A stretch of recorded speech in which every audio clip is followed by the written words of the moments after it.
I recognize Mr. Big. Mr. Chairman. Yes, Chair Mr. recognizes Chairman. Ms. Mace. Chair recognizes I have a request to be recognized to make a motion. I'm sorry? I have a request to be recognized to make a motion. Yes, go ahead. I move that the committee issue a subpoena to the Department of Homeland Security and the U.S. Citizenship and Immigration Services for all records related to the immigration and naturalization of or any immigration benefit received by Ilan Omar of Minnesota, Ahmed Abdi Salan Irsi, also known as Ahmed Aden, Ahmed Nur Saeed Elmi, and any members of Ilan Omar's family. Okay, another motion is made. The committee will hold this motion in abeyance until the end of today's hearing. The committee will now proceed with today's hearing. Thank you, Ms. Mace. Chair recognizes Mr. Biggs from Arizona. Thank you, Mr. Chairman. A report that came out yesterday indicates that on average, almost $1 million a day in cash is being sent from Minnesota out of the country by a small group of Somali carriers. Are any of you familiar with that on the panel? I'm not familiar with that particular story, but that story has been in Minnesota for a long time, where millions of dollars has gone out of MSTP, our airport, in cash to Somalia. Mr. Chairman, I ask that this be admitted as part Without of the objection, so ordered. Thank you. The Biden administration required states to pay health care and daycare providers before verifying any attendance at a daycare and before care was delivered. That's fine. Would you say that policy facilitated the funneling of funds or defrauding of government funds? We'll start with, we'll go down the panel. We'll start with Representative Robbins, please.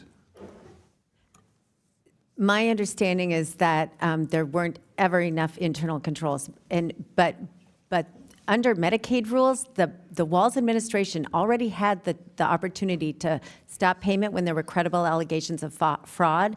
They had the opportunity to do prepayment review. They could do all of those things, and they did not use those tools. Ms. Hudson. Not only does paying people before they deliver a service introduce an obvious opportunity for people to abscond with public dollars, but we've heard these arguments in our communities back in Minnesota from Minnesota Democrats that it's just so important that we pay people up front because they can't afford to wait for the reimbursements. Yeah, Ms. Rarick. Yeah, this is absolutely counter to good accounting and good accountability. So I would definitely say that you should be providing the service and getting paid after. Mr. Ballou, what do you think? I can't speak to that policy only because I'm learning about it just now. But I will say, you know, So then the question then is, do you think it's a good idea to pay for the service up front before it's delivered and without accounting? You know, I can only speak to the criminal side of things, not the administrative side. But my concern here, again, is to the extent that there would be violations because of that change, the office responsible for prosecuting those crimes. Okay, so that's, largely, so you didn't want to answer the question, you want to filibuster. Thanks, brother. Appreciate it. Now, here where we're going to go is, one of the things that you mentioned, Representative Robbins, is physical facilities and real estate. And as we've seen and looked at this, as I've looked at this, all of the public reporting that's out there, looked at a little bit of Exhibit A, that's like 2,800 pages or 2,300, whatever it is. Didn't get to look at all of it, but looked at some of it. I want to know, did anybody go in and find out who's owning all these properties? Because you have basically vacant properties ostensibly holding themselves out to be daycare centers. Who owns those properties? Anybody look into that? So some of our staff is looking at it currently, and I would encourage people to think about this as you look at your other states. So we have people who own the properties and then other people related to them or close to them that provide the services, and they both get remuneration. And then we have people who homestead assisted living facilities, small single-family homes, and say it's a business, but then they shouldn't be allowed to homestead. We have instances where there are multiple assisted living facilities that have been homesteaded. So the ownership of the properties and the ownership of the business is very important. This has gotten to be such a problem in Minnesota that people invest in the daycare business as an investment.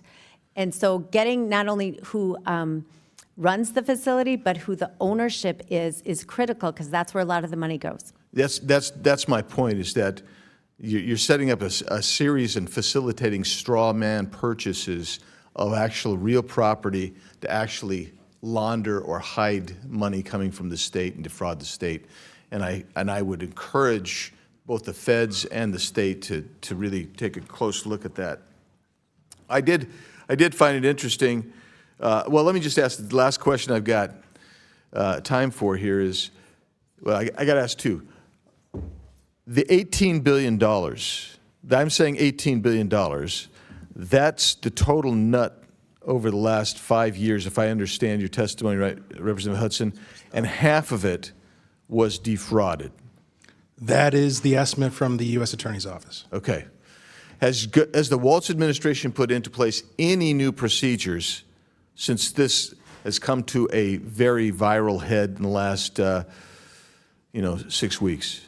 They've appointed a couple of guys and shifted around a couple of chairs on the deck, but it's the equivalent of throwing a glass of water at a stove that's on fire. Thank you. Mr. Chairman, I have a few more UCs, if I may. Go ahead. Thank you.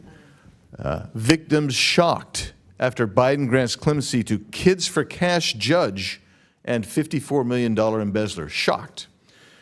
Biden clemency for convicted fraudsters met with outrage. It's a slap in the face. Comer on Fox News. Biden crime family pardons serve as a confession of their corruption. Biden pardons more people in his criminal clan and commutes sentence of Leonard Peltier.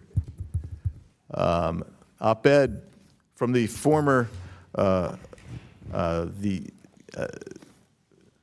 legislative auditor, Jim Nobles, what's the right number? And then finally, Mr. Chairman, 18 U.S. Code 666, theft or bribery concerning programs receiving federal funds seems apt in this case. Mr. Chairman, I'll yield back. Thank you. Gentleman yields back. Chair recognizes Ms. Presley from Massachusetts. Thank you, Mr. Chair. Let me just begin by making this plain. Credible